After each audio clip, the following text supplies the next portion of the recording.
makinig ng mabuti sa kwentong hindi mo dapat malaman. Simulan na natin.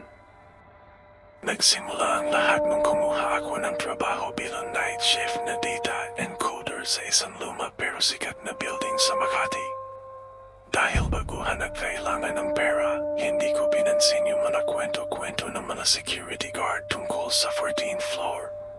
Para sa akin, semento at bakal lang ang building, walang logic para matakot sa mga energy na sinasabi nila. Pero isang gabi, bandang 2:00 na madaling araw, naiwan akong mag-isa sa opisina dahil nag-break yung mga kasama ko. Sobrang tahimik, tanging tunog lang ng aircon at yung mabilis na pagtipa ko sa keyboard ang naririnig. Biglang may narinig akong mahinang kalantaw sa pantry. Akala ko may bumalik na kasamahan ko, kaya sumigaw ako ng pre, kape naman dyan. Pero walang sumagot. Sa halip, narinig ko yung tunog ng silya na hinihila sa tiles, yung mahabang scratch na nakakanilo sa tenga. Tumayo ako para silipin, pero pagdating ko sa pantry, maayos na nakasuksok lahat ng upuan sa ilalim ng mesa. Walang tao, pero ang nakapagtataka, may isang baso ng tubig sa ibabaw ng counter na umuuso pa sa lamig, at may bakas ng basang kamay sa gilid ng baso. Kinabahan ako pero inisip ko baka nakalimutan lang ng utility kanina. Pagbalik ko sa station ko, doon na nagsimula ang talagang nakakatakot. Napansin ko na yung monitor ko ay puno ng mga titik na hindi ko naman tinay. Puno ang string ng letran, O at N. Libo-libo silang nakasulat. Pagtingin ko sa keyboard ko, kusang bumaba ang mga keys na parang may hindi nakikitang daliri na mabilis na nagtitipa. Hindi ako makagalaw. Pinanood ko lang kung paano nabubuo ang mga salita. Umalis ka na dito. Hindi mo ba naririnig? Kasunod nun, narinig ko ang isang mahinang iyak sa ilalim mismo ng desk ko. Isang iyak ng bata na parang nahihirapan humina. Dahan-dahan kong ibinaba ang tingin ko sa ilalim ng table. Wala akong nakitang tao, pero nakita ko yung mga wiring ng computer ko na dahan-dahan gumagalaw at pumupulupot sa paa ng upuan ko. Parang may humihila sa mga ito pababa. Biglang namatay ang lahat ng ilaw sa floor. Sa gitna ng dilim, tanging yung liwanag lang ng monitor ko ang natitira. Sa reflection ng screen, nakita ko na may nakatayo sa likuran ko. Isang balto ng lalaki na naka-uniforme ng security guard, pero luma na ang design, pandekada 90 pa. Putol ang kalahati ng kanyang mukha at may hawak siyang logbook na pulo dugo. Hindi ko sila nailigtas ng sunog, bulong niya sa mismong batok ko. Ramdam ko yung lamig ng hininga niya na amoy usok at sunog na laman. Doon ko naalala yung balita noong 1996 tungkol sa sunog sa building na ito kung saan may mga guardian na kulong sa elevator habang sinusubukang iligtas ang mga tao sa taas. Kumari pa ako ng takbo papunta sa fire exit, hindi ko na kinuha ang bag o gamit ko. Habang pababa ako sa hagdan, naririnig ko yung mga yabag sa likod ko, mabigat at mabilis, parang hinahabol ako ng isang taong may suot na bota. Nang makalabas ako sa lobby, sinalubong ako ng guard na naka-duty. Oh, bakit pawis na pawis ka? At nasaan ang gamit mo? Tanong niya, hindi ako makapagsalita. Tinuro ko lang yung taas. Tiningnan niya ako ng may halong lungkot at takot. 14 ng Mayo ngayon, no? Anibersaryo ng malaking sunog dito sa 14th floor. Kinuha niya yung logbook niya at pinakita sa akin ang isang lumang litrato na nakasingit doon. Yung lalaking nakita ko sa monitor, siya yun.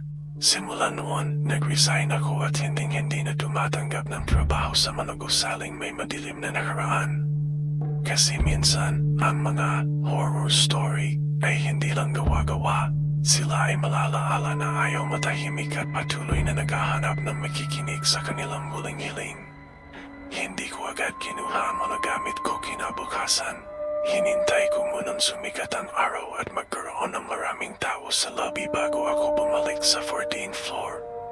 Pero pagpasok ko sa office, parang walang nangyari.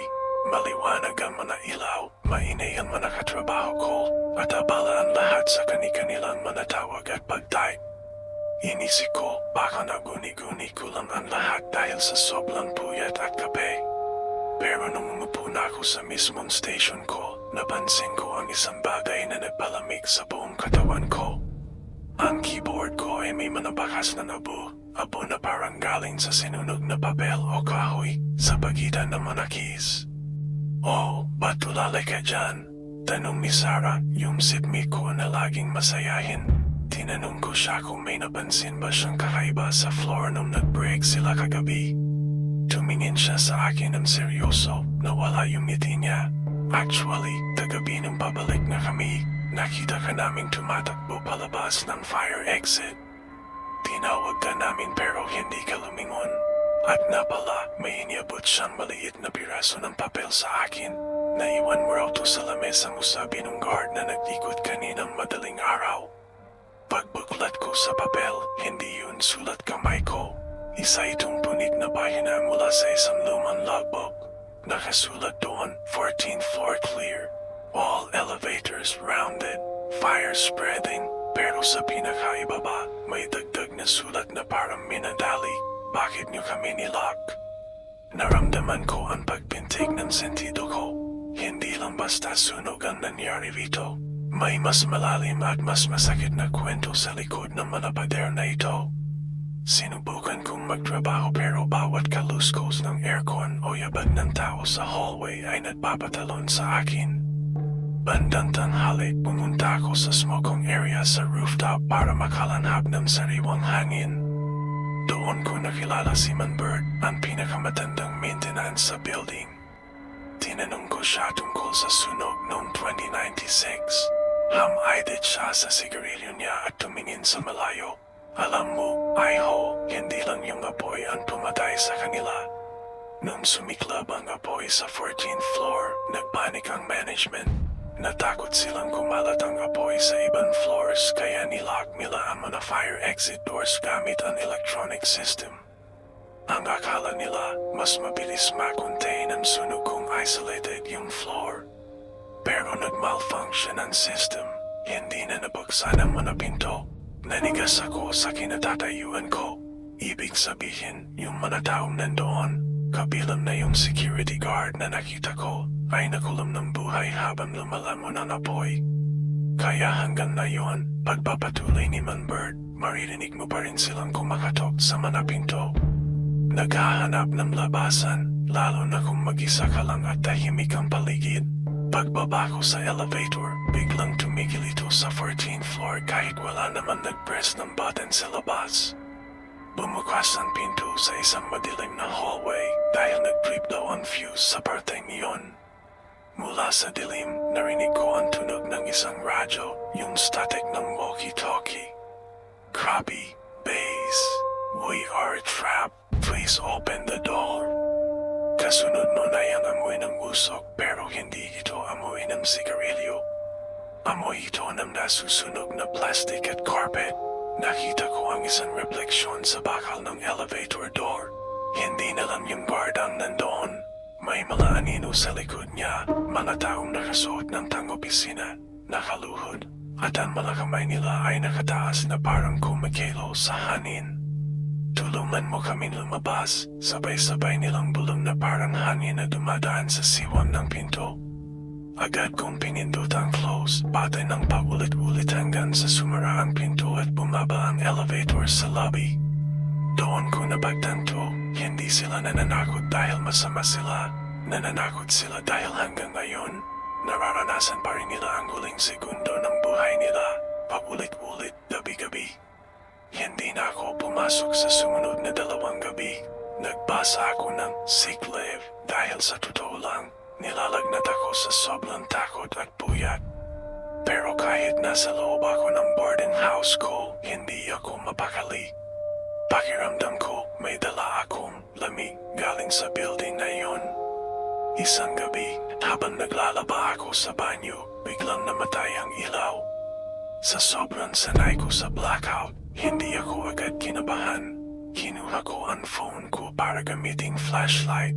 Pero pagtapat ko ng ilaw sa timba ng tubig, hindi sarili kong mukha ang nakita ko sa refleksyon. Nakita ko ang isang babaeng nakasuot ng puting uniforme, katulad ng mga encoder sa Makati. Sunog ang kalahati ng kanyang buhok at ang balat sa kanyang leeg ay parang natutunaw na kandila.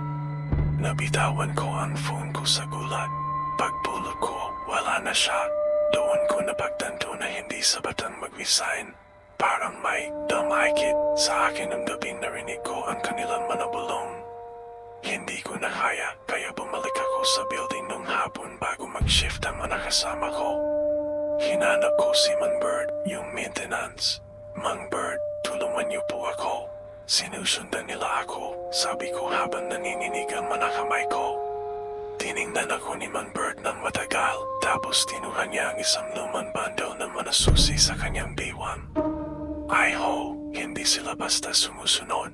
Naghahanap sila ng saksi. Ang management ng building na ito, itinago ang katotohanan tungkol sa mga nilock na pinto para hindi sila mademanda ng mga pamilya.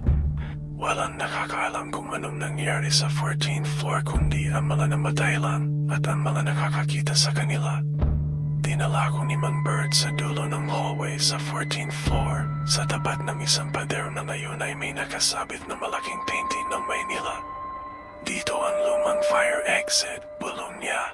Kinuha niya ang isang scraper at dahan-dahan tinuklap ang wallpaper sa gilid ng painting. Sa ilalim ng magandang wallpaper, nakita ko ang itim na semento. Sunog na sunog pa rin ito at may mga marka ng kuko na bawon sa pader. Hindi nila ito inayos ng maigi, tinapon lang nila para magmukhang bago. Habang nakatingin ako sa mga marka ng kuko, biglang lumamig ang paligid. Narinig ko ang tunog ng alarm, yung lumang bell ng fire alarm na tunublat ang kinakalawang. Ring, ring, ring. Tapos, ang amoy ng usok ay naging sobrang tapang, parang masusuka ako. Sa paligid namin, ang mga modernong cubicle ay dahan-dahan naglalaho at napapalitan ng mga nasusunog na lamesa at computer na monitor na sumasabog sa init. Mang Bird, kailan ang nakalis na tayo? Sigaw ko, pero paglingon ko sa kanya, wala na si Mang Bird. Ang nakatayo sa tabi ko ay ang security guard na nakita ko dati. Inabot niya sa akin ang kanyang logbook. Sa pagkakataong ito, bukas ito sa huling pahina. Nakasulat doon ang mga pangalan ng 11 tao na nakulong sa floor na iyon. Ikwento mo ang totoo, bulong ng guard habang ang kanyang uniforme ay nagsisimulang mag-apoy. Sa likod niya, nakita ko ang 10 panganino, mga taong nakatayo sa gitna ng apoy. Hindi sumisigaw, kundi nakatingin lang sa akin ng may pag-asa. Biglang bumukas ang elevator at lumabas ang kasalukuyang guard na naka-duty. Hoy, anong ginagawa mo dyan sa dilim? Bawal ang tao dito. Under maintenance ang floor na to. Nung lumingon ako, balik sa normal ang lahat. Wallpaper, painting at tahimik na hallway. Pero hawak ko pa rin ang lumang papel na galing sa logbook. Alam ko na ang dapat kong gawin. Hindi sila tatahimik hanggat hindi umalabas ang katotohanan. Pero habang naglalakad ako palayo, narinig ko ang isang mahinang boses sa intercom ng elevator. Boses ni Mang Bird, "Salamat, Iho." Ngayon, makakalabas na rin kami sa wakas. Ang hindi ko alam, si Mang Bird pala ay isa rin sa mga pangalang nakasulat sa listahan ng mga namatay noong 1996. Ang taong nakausap ko sa rooftop ay matagal na palang wala. Dahil sa listahang hawak ko, hindi na ako nakatulog. Pakiramdam ko, bawat pangalan na nakasulat doon ay may bigat na kailangan kong pasanin. Pumunta ako sa National Library at hinalungkat ang mga lumang dyaryo noong May 1996.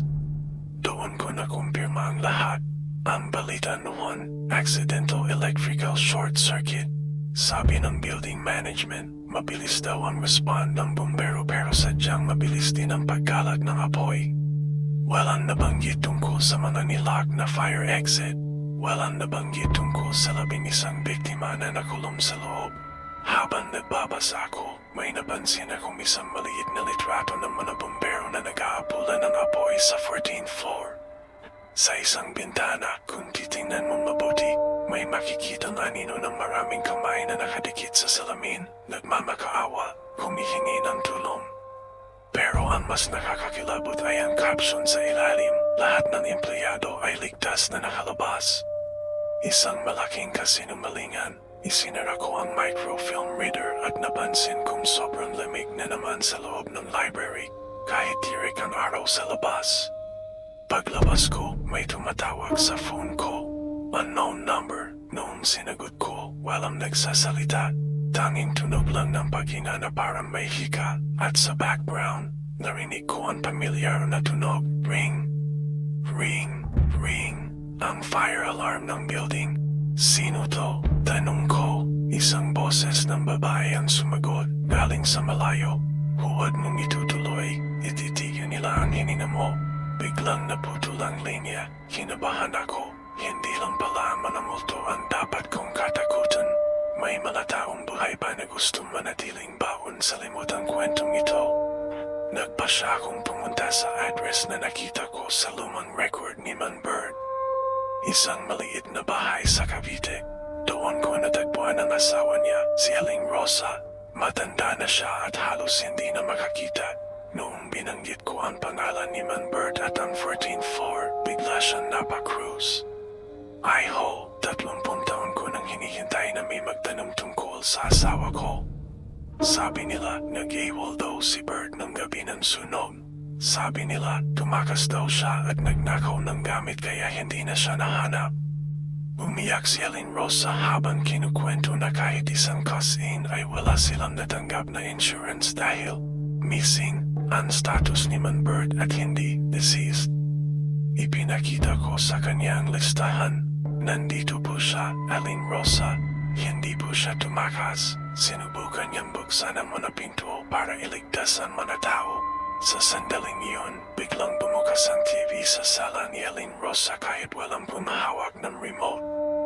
Ang screen ay puro studded, pero sa gitna ng ingay, narinig namin ang boses ni Man Bird. Rosa, mahal ko, sabihin mo sa kanila. Biglang may pumaradang itim na sasakyan sa tapat ng bahay nila. 2 lalaki na nakabarong ang bumaba. Ramdam ko ang panganib. Ay ho, dyan ka dumaan sa likod. Bulong ni Aling Rosa, dalhin mo ang listahan. Ipaalam mo sa mundo. Tumakbo ako palabas ng pinto sa likod. Tawid sa mga talahiban. Habang naririnig ko ang pagkatumal ng mga aso sa paligid. Habang tumatakbo ako sa dilim, naramdaman ko ang isang malamig na kamay na humawak sa braso ko at hinayla ako sa ilalim ng isang malaking puno ng santol para hindi ako makita ng mga lalaki. Nung tumingin ako kung sino ang humila sa akin, wala akong nakitang tao. Pero sa puno ng santol, may nakaukit na mga numero gamit ang kutsilyo 1402. Ang room number ng main office ng management sa building. Doon nakatago ang ebidensya. Ang mga multo ay hindi lang nagpaparamdam para manakot. Sila nagsisilbing gabay ko para mahanap ang hustisya na ipinag-gate sa kanila sa loob ng mahabang panahon. Pero habang pabalik ako ng Maynila, alam kong hindi na lang ito kwentong kutsero.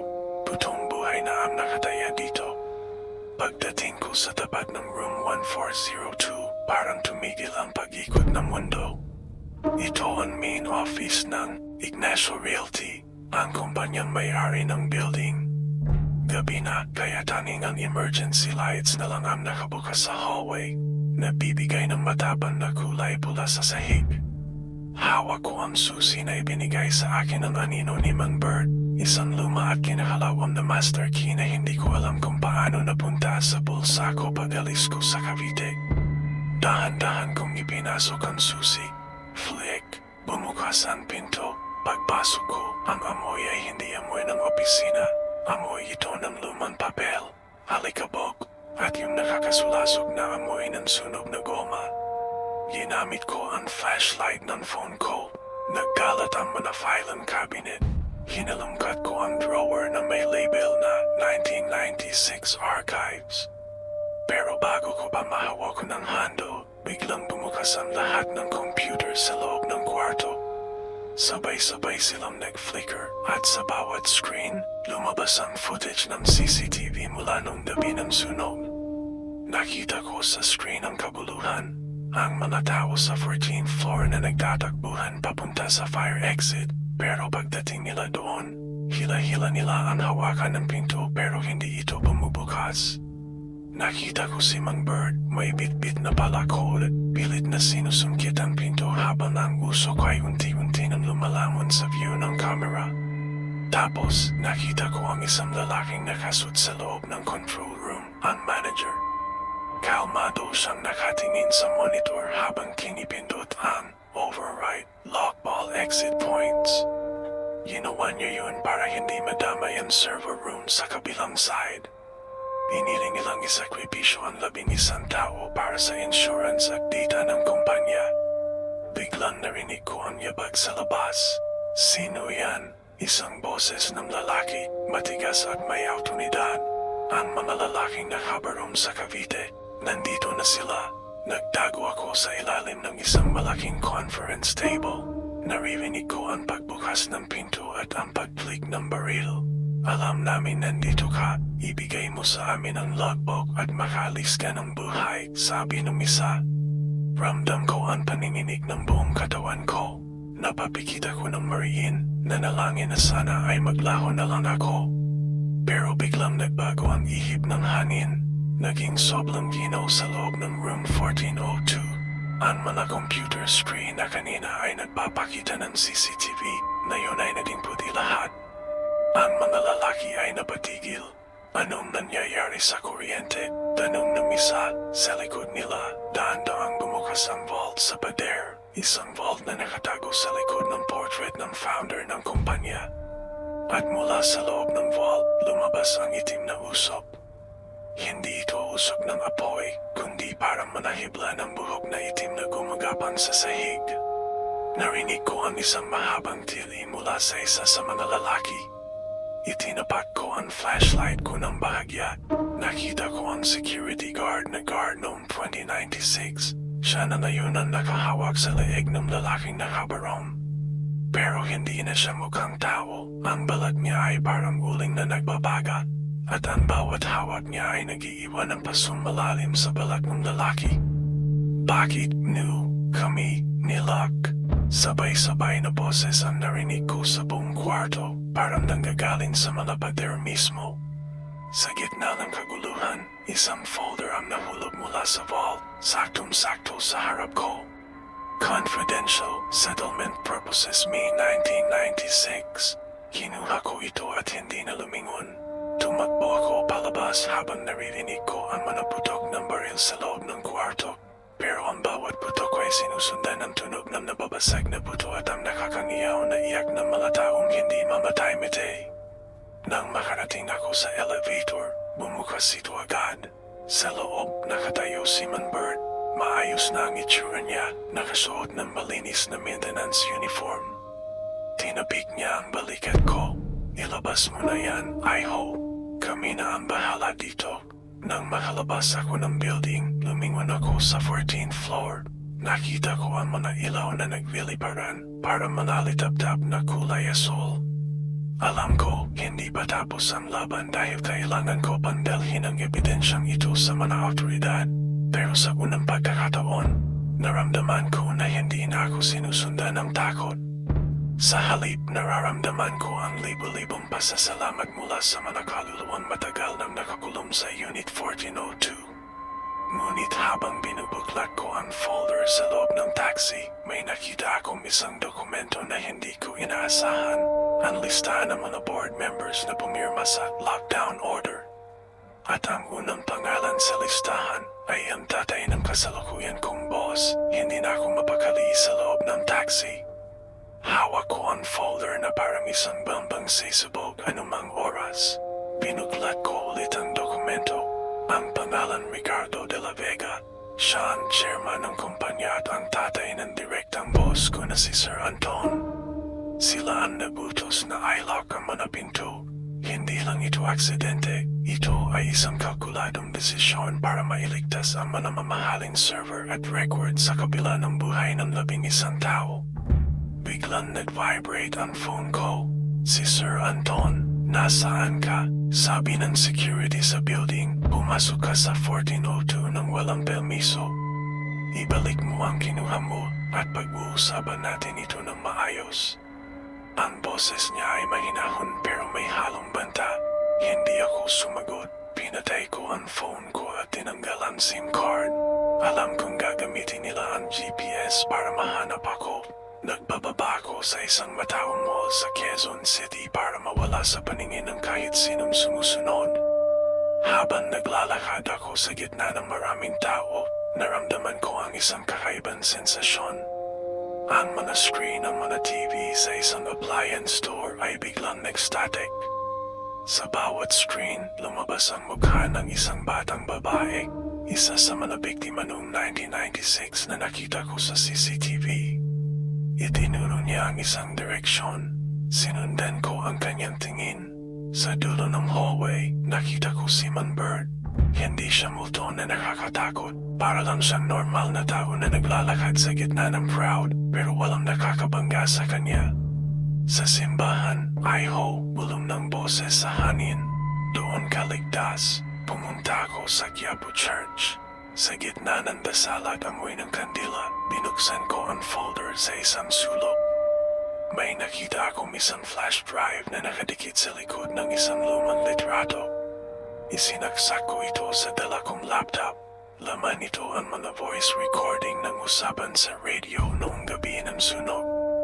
Sir, hindi mabuksan ang pinto. Maawa kayo, may mga tao ba dito? Boses yun ni Manbird. Hayaan niyo sila, isara ang ventilation. Hindi pwedeng masunog ang mainframe.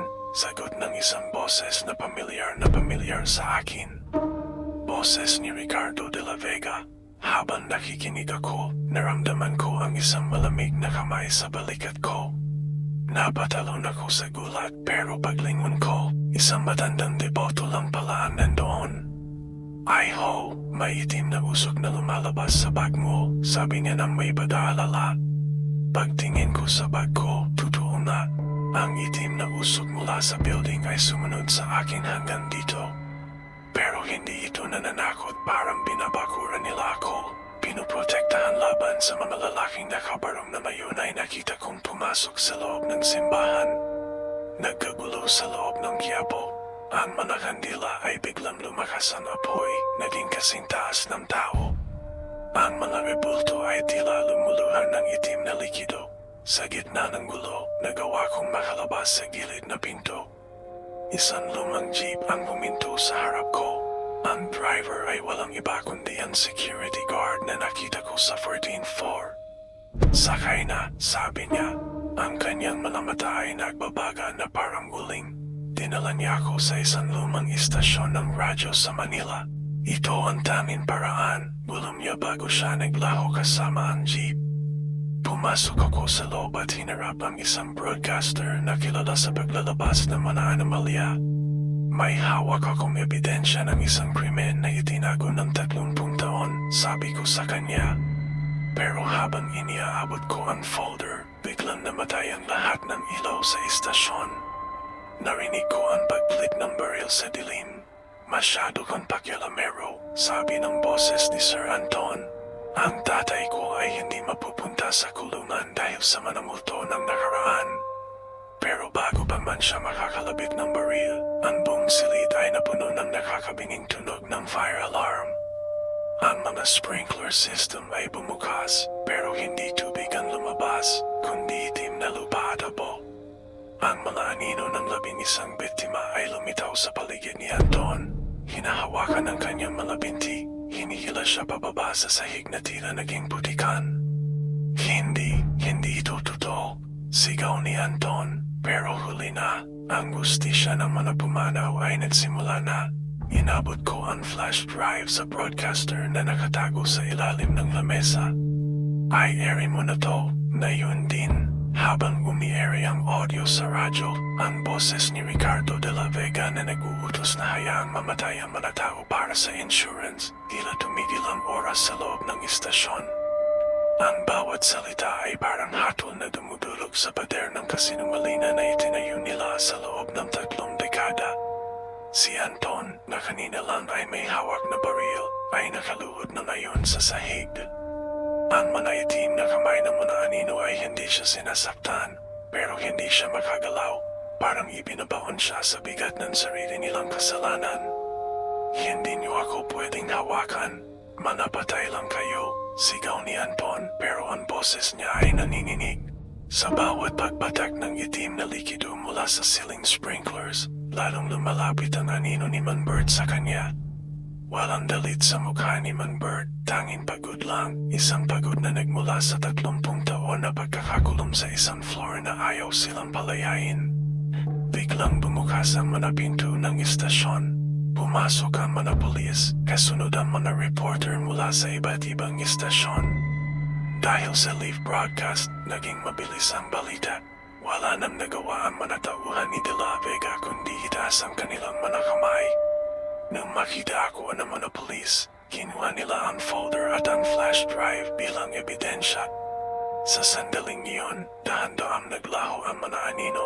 Ang lamig na kanina ay nakakapanindig balahibo ay napalitan ng isang kakaibang init parang yakap ng isang magulang. Pagkalipas ng isang linggo, nabalita ang pag-aresto kay Ricardo de la Vega at sa iba pang board members na sangkot sa cover-up. Natagpuan din ng mga forensic team ang mga 11 biktima na nakabaon sa likod ng double wall sa room 1402. Hindi sila basta iniwan, sadyang sementado ang pader para hindi mahanap ang mga bangkay. Dahil sa pagkakatuklas na ito, sa wakas ay nabigyan sila ng disenteng libing. Pumunta ako sa sementeryo nung araw na inilibing si Manbert. Nandoon si Aling Rosa, umiiyak pero nakangiti na rin sa wakas. Salamat, I hope. Nakauwi na siya, bulong ni Aling Rosa sa akin habang iniaabot ang isang lumang susi. Ang master key na ginamit ko sa building. Sabi ni Bert sa panaginip ko kagabi, ibigay ko raw to sa'yo. Para raw hindi mo malimutan na may mga pinto na kailangang buksan, gaano man ito kadelikado. Tinanggap ko ang susi at itinago sa bulsa ko.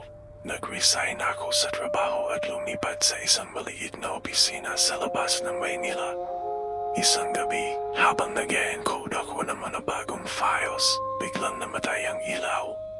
Sa halip na matakot, nanatili lang akong nakaupo. Anabangan ko ang lamig, ang bulong o ang anino. Pero wala na, tanging ang liwanag lang ng buwan ang pumapasok sa bintana ko. Tahimik na ang paligid, pero bago ako umalis ng opisina, napatingin ako sa monitor ng computer ko. Sa refleksyon ng screen, nakita ko ang sarili ko at sa likod ko nakatayo ang 11 tao. Hindi na sila sunog, hindi na sila itim.